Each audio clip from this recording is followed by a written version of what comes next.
Hello guys, OA Akshay എന്ന YouTube ചാനലിലേക്ക് എല്ലാവർക്കും സ്വാഗതം. നമ്മളിന്ന് പോകാൻ പോകുന്നത് ആഗ്ര ഫോർട്ടിലോട്ടും ലോകമഹാത്ഭുതങ്ങളിൽ ഒന്നായ താജ്മഹലിലോട്ടുമാണ്. നിന്ന് ഡൽഹിയിലെ ഇന്ദിരാഗാന്ധി ഇൻ്റർനാഷണൽ എയർപോർട്ടിലോട്ട് ഫ്ലൈറ്റ് മാർഗമാണ് നമ്മൾ പോകാൻ ഉദ്ദേശിച്ചിട്ടുള്ളത്. ഇപ്പോൾ അവിടെ തന്നെ നമുക്ക് ട്രെയിനിലൂടെയും ഒപ്പം ഫ്ലൈറ്റിലൂടെയും യാത്ര ചെയ്യാം. പക്ഷേ നമ്മളിപ്പോൾ ട്രാവൽ ചെയ്യാൻ ഉദ്ദേശിച്ചിട്ടുള്ളത് ഫ്ലൈറ്റ് മാർഗമാണ്. നമുക്ക് ഡയറക്റ്റ് ഫ്ലൈറ്റ് ഉണ്ടായില്ല. കണക്റ്റിംഗ് ഫ്ലൈറ്റായ ബാംഗ്ലൂർ വഴി പോകുന്ന ഫ്ലൈറ്റാണ് നമുക്ക് കിട്ടിയത്. അപ്പോൾ സെക്യൂരിറ്റി ചെക്കിങ് കഴിഞ്ഞ് നമ്മളിപ്പോൾ ഫ്ലൈറ്റിലോട്ട് കയറുകയാണ്. വിസ്താര എന്ന ഈ ഒരു ഫ്ലൈറ്റിലാണ് നമ്മളിപ്പോൾ യാത്ര ചെയ്യാൻ പോകുന്നത്. ഞാനിപ്പോൾ ഫ്ലൈറ്റിൽ ആദ്യമായിട്ടാണ് യാത്ര ചെയ്യുന്നത്, അതുകൊണ്ട് തന്നെ ഞാൻ ഭയങ്കര ത്രില്ലിലാണ്. പാസഞ്ചേഴ്സൊക്കെ ഇപ്പോൾ കയറിക്കൊണ്ടിരിക്കുകയാണ്. ആദ്യമായിട്ട് തന്നെ ഫ്ലൈറ്റിൽ യാത്ര ചെയ്തപ്പോൾ എനിക്ക് വിൻഡോ സീറ്റ് തന്നെ കിട്ടിയത്. ഫ്ലൈറ്റ് എടുത്തു തുടങ്ങി.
അങ്ങനെ യാത്രയുടെ ഇടയിൽ നമുക്ക് ബ്രേക്ക്ഫാസ്റ്റ് കിട്ടിയായിരുന്നു.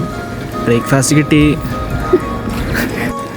അത് കഴിഞ്ഞ് കുറച്ച് കഴിഞ്ഞ് ബാംഗ്ലൂർ ഇൻ്റർനാഷണൽ എയർപോർട്ട് എത്തിയായിരുന്നു. ഇവിടെ നിന്നൊരു അടുത്ത ഫ്ലൈറ്റ് നമുക്ക് ഒരു 4.5 മണിക്കൂർ കഴിയുമ്പോഴാണ്. അപ്പോൾ ആ 4.5 മണിക്കൂർ നമുക്ക് ബാംഗ്ലൂർ ഇൻ്റർനാഷണൽ എയർപോർട്ടിൽ നിന്ന് നമുക്ക് അകത്തെ മനോഹരമായ കാഴ്ചകളൊക്കെ കാണാം.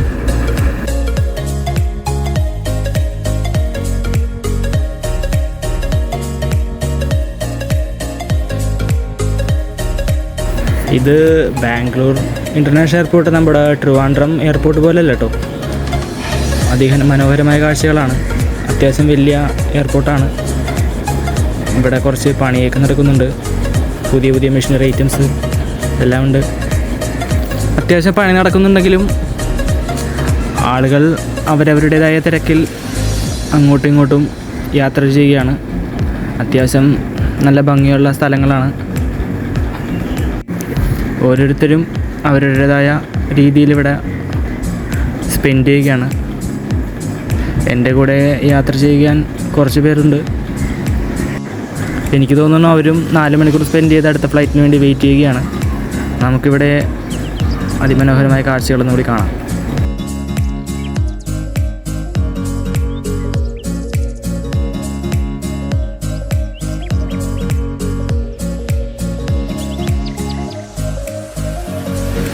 എനിക്കിവിടെ ചെന്നപ്പോൾ ആദ്യമേ ആശ്ചര്യമായിരുന്നു. ഇപ്പോൾ ഒരു ഷോപ്പിംഗ് മാളിലാണോ അതോ എയർപോർട്ടിലാണോ, എല്ലാം സകല സാധനങ്ങളും ഇവിടെ ഉണ്ട്. ക്രിസ്മസ് ആയതുകൊണ്ടാണെന്ന് തോന്നുന്നു ക്രിസ്മസ് ട്രീ ഒക്കെ ഇവിടെ ഉണ്ടാക്കി വെച്ചിട്ടുണ്ട്. അപ്പോൾ കാഴ്ചകളൊക്കെ കണ്ട് ഞാൻ വീണ്ടും യാത്രയിലോട്ട് ആരംഭിച്ചു. പിന്നെ നൈറ്റ് യാത്രയാണ്. പിന്നെ അവിടെ നമുക്ക് ഡൽഹിയിൽ നിന്ന് നമുക്ക് ട്രെയിനിലോട്ടാണ് ആഗ്ര ഫോർട്ടിലോട്ട് യാത്ര ചെയ്യേണ്ടത്. അവിടെ എത്തിയത് രാത്രി ആയതുകൊണ്ട് തന്നെ അതിൻ്റെ ക്ഷീണത്തിൽ ഞാനൊന്ന് മയങ്ങിയായിരുന്നു. പിന്നെ ഒരു ഉച്ചയായപ്പോഴാണ് നമ്മൾ ആഗ്രയിലോട്ട് യാത്ര ചെയ്യുന്നത് കാറിൽ. ഇവിടുത്തെ മനോഹരമായ കാഴ്ചകളൊക്കെ കണ്ട് ഞാനവിടെ നടന്ന് കാണുകയാണ്. ആഗ്ര ഫോർട്ടിൻ്റെ മനോഹരമായ ദൃശ്യങ്ങളാണ് ഇപ്പോൾ നിങ്ങൾ കാണുന്നത്.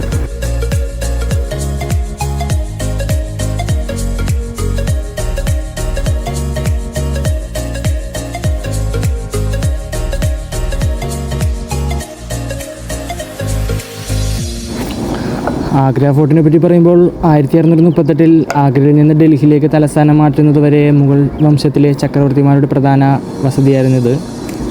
ആഗ്ര കോട്ട യുനെസ്കോയുടെ ലോക പൈതൃക സ്ഥലമായിട്ടാണ് ഇപ്പോൾ പറയുന്നത്. കൂടുതൽ പ്രശസ്തമായ സഹോദരി സ്മാരകമായ താജ്മഹലിൽ നിന്ന് ഏകദേശം ഒരു 2.5 കിലോമീറ്റർ വടക്ക് പടിഞ്ഞാറാണ് ഇത് സ്ഥിതി ചെയ്യുന്നത്. അപ്പോൾ ഏകദേശം 2.5 കിലോമീറ്റർ ഉള്ളതുകൊണ്ട് തന്നെ നമുക്ക് അടുത്ത് നമ്മൾ പോകാൻ ഉദ്ദേശിക്കുന്ന സ്ഥലം താജ്മഹലിലോട്ടാണ്. താജ്മഹൽ എല്ലാവരും പറയുന്നത് രാവിലെ ഒരു പ്രഭാത സമയത്ത് താജ്മഹൽ വീക്ഷിക്കണമെന്നാണ്.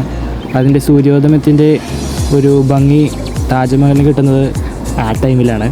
നമ്മളിപ്പോൾ താജ്മഹലിലോട്ടാണ് ഇപ്പോൾ യാത്ര ചെയ്യുന്നത്. ഇപ്പോൾ നമ്മൾ ഓൺലൈൻ വഴി ടിക്കറ്റ് എടുത്തത് കൊണ്ട് തന്നെ നമുക്കിപ്പോൾ അധികം ക്യൂ നിന്ന് കഷ്ടപ്പെടേണ്ട ആവശ്യം ഉണ്ടായില്ല. അത്യാവശ്യം തിരക്കൊക്കെ ഉണ്ട് താജ്മഹലിൽ. നമ്മൾ സെക്യൂരിറ്റി ചെക്കിങ് കഴിഞ്ഞ് നമ്മൾ പ്രവേശിച്ചായിരുന്നു. ലോക മഹാത്ഭുതങ്ങളിലൊന്നായ താജ്മഹലിലെ കാഴ്ചകളാണ് നമ്മളിപ്പോൾ കാണുന്നത്. മുഗൾ ചക്രവർത്തിയായ ഷാജഹാൻ തൻ്റെ പത്നി മുംതാസ് മഹലിൻ്റെ സ്മരണയ്ക്ക് പണി കഴിപ്പിച്ചതാണത്. പേർഷ്യൻ, ഓട്ടോമൻ, ഇന്ത്യ, ഇസ്ലാമിക് എന്നീ വാസസ്ഥലങ്ങൾ മാതൃകകൾ കൂട്ടിച്ചേർത്തുണ്ടായ മുഗൾ വാസ്തുവിദ്യയുടെ ഉത്തമോദാഹരണമാണ് താജ്മഹൽ. ഇതിപ്പോൾ പൂർണ്ണമായും വെണ്ണക്കല്ലിൽ നിർമ്മിച്ച ഈ സ്മാരകം പൂർത്തിയാക്കാൻ ഒരു 22 വർഷം എടുത്തെന്നാണ് കണക്ക് പറയുന്നത്. ആളുകളുണ്ട്, കുറേ കാണാൻ വേണ്ടി വരുന്നുണ്ട്. പല പല രാജ്യത്തിൽ നിന്നും താജ്മഹൽ ഇപ്പോഴും വീക്ഷിക്കാൻ വരുന്നുണ്ട്.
നമ്മൾ താജ്മഹലിൻ്റെ കവാടത്തിലോട്ടാണ് കയറുന്നത്.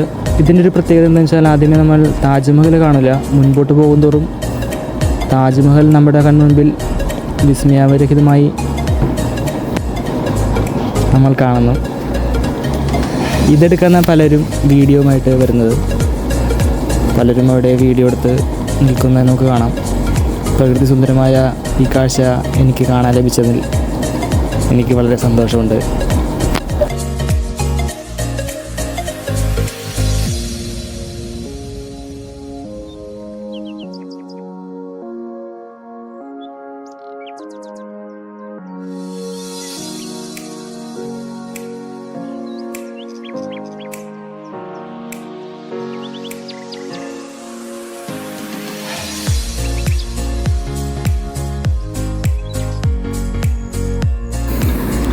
നമുക്ക് ഇതേപോലത്തെ ഒരു കവറ് ലഭിക്കുകയുണ്ടായി. ഇതിട്ടിട്ട് മാത്രമേ നമുക്ക് താജ്മഹലിനകത്ത് പ്രവേശിക്കാൻ കഴിയുള്ളൂ.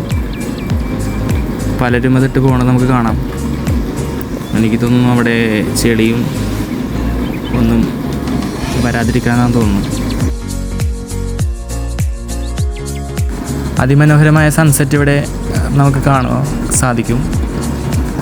നമ്മളിപ്പോൾ ഇന്ന് ഈ വീഡിയോ നമ്മൾ ആഗ്രയിലെ കാഴ്ചകളാണ് ഇപ്പോൾ കണ്ടത്. വരും ദിവസങ്ങളിൽ ഡൽഹിയിലെ ഒരു മനോഹരമായ കാഴ്ച നിങ്ങൾക്ക് ഞാൻ തരുന്നതായിരിക്കും. അതുവരേക്കും സ്റ്റിൽ നിങ്ങൾ എന്നെ സപ്പോർട്ട് ചെയ്യണം.